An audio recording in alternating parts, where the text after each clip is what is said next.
Sebenarnya apapun yang berkaitan dengan kata biaya naik pasti akan diprotes oleh banyak orang. Dulu juga kita selalu ribut kalau BBM naik meski hanya Rp100 saja. Tapi sekarang sudah tidak lagi karena pengelolaannya sudah diperbaiki dan pemerintah sudah memotong mata rantai pembelian BBM yang panjang itu menjadi lebih ringkas dan efektif. Masih mahal memang buat sebagian orang, tapi isinya sudah tidak lagi seksi. Sekarang kita juga ribut ketika Jokowi menaikkan iuran BPJS. Ributnya sampai kemana-mana, mulai dari yang mencerca, mencaci, sampai yang lebih halus. Kenapa dinaikkan saat kondisi ekonomi lagi nggak bagus? Kalau yang terakhir ini jawabannya mudah. Apapun yang namanya kenaikan pasti tidak enak dan tidak punya waktu yang bagus.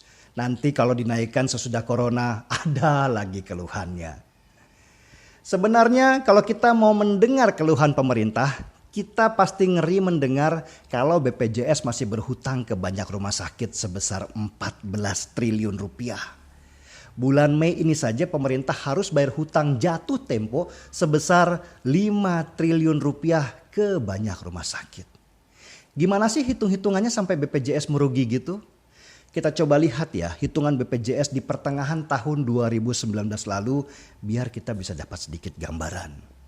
Pertengahan tahun lalu pendapatan BPJS dari iuran hanya sebesar 82 triliun rupiah saja. Tapi BPJS harus keluar uang hampir 95 triliun rupiah. Dari hitung-hitungan sederhana itu saja kita tahu kalau dalam waktu setengah tahun BPJS minus 13 triliun rupiah. Ini yang disebut dengan defisit. Kenapa BPJS selalu defisit? Banyak faktor sebenarnya. Mulai dari nilai iuran yang rendah, banyak orang yang nggak disiplin bayar iuran, sampai administrasi di internal BPJS sendiri yang masih bolong-bolong. Dan yang menarik dari BPJS di Indonesia ini, dia nggak milih-milih penyakit dan usia. Semua penyakit dan semua usia bisa berobat pakai BPJS. Saya punya pengalaman seorang teman dari keluarga yang kurang mampu. Bapaknya yang sudah berumur 70 tahunan harus cuci darah seminggu 3 kali. Sekali cuci darah harus keluar biaya minimal Rp600.000. Bayangkan berapa belas juta rupiah sebulan mereka harus bayar untuk cuci darah. Tapi semua itu ditanggung oleh BPJS. Semuanya. Teman saya bahkan gak keluar uang sedikit pun. Paling cuman biaya fotokopi berkas-berkas doang kata dia. Apakah bapaknya teman saya itu bisa dapat asuransi swasta? Gak mungkin. Karena pasti ditolak waktu mengajukan. Selain faktor usia yang sudah tua, penyakitnya juga parah. Dan kalaupun diterima, bayar preminya juga mahal banget. Temanku yang dari keluarga kurang mampu itu gak mungkin sanggup. Dia hanya sanggup membayar BPJS puluhan ribu rupiah per bulan. Itulah kelebihan BPJS sekaligus juga kekurangannya. Kelebihannya program ini sangat merakyat sehingga orang kurang mampu bisa mendapatkan pengobatan. Dan kekurangannya biaya pun menjadi bengkak. Makanya BPJS selalu tekor setiap tahunnya.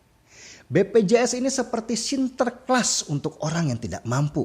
Tapi bagi yang sedikit mampu, kenaikan iuran menjadi masalah besar. Dan sejak awal program BPJS ini memang dikonsep dalam bentuk gotong royong. Yang mampu membantu yang tidak mampu. Yang kelebihan membantu yang kekurangan. Inilah program mulia dari pemerintah sebagai pemberi fasilitas. Dan dari konsep BPJS inilah kita baru merasakan sebenar-benarnya kehadiran negara. Saya sendiri alhamdulillah diposisikan oleh Tuhan sebagai orang yang sedikit mampu. Sehingga bagi saya membayar BPJS seperti sedekah saja.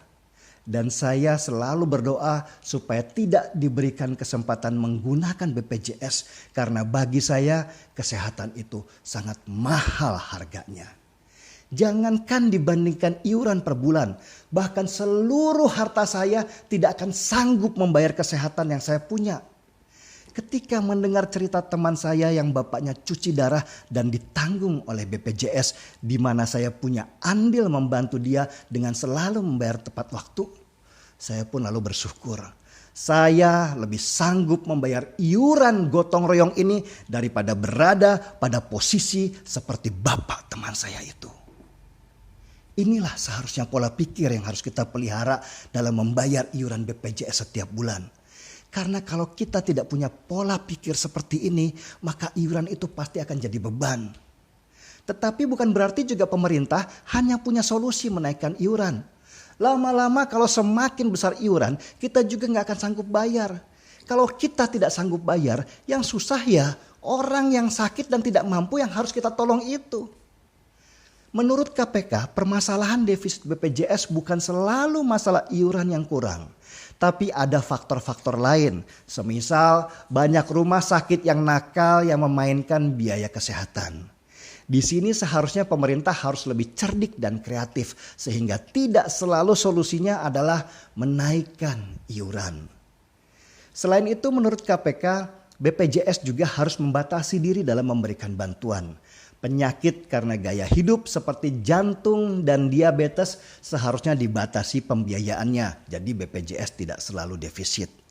Selain itu BPJS juga harus berbagi dengan asuransi swasta sehingga beban BPJS menjadi lebih ringan.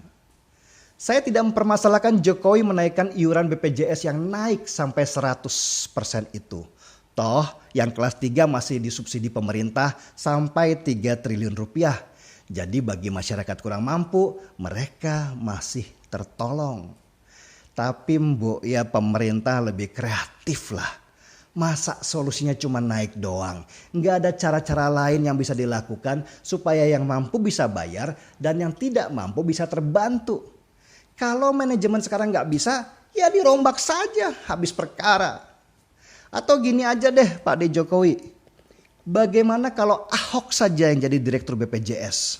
Dia kan jago banget di manajemen kayak ginian. Ngapain Ahok dikasih tempat nyaman di Pertamina? Kasih dia tempat yang sulit, pasti dia akan lebih berguna di sana. Ahok butuh tantangan, apalagi dia senang model sosial seperti ini. Pada setuju kan kalau Ahok yang jadi direktur BPJS? Kalau setuju, mari kita seruput kopinya. Maaf, lagi puasa. Marki Hok, mari kita usulkan Ahok. Saya Dennis Regar, kita di acara Timeline.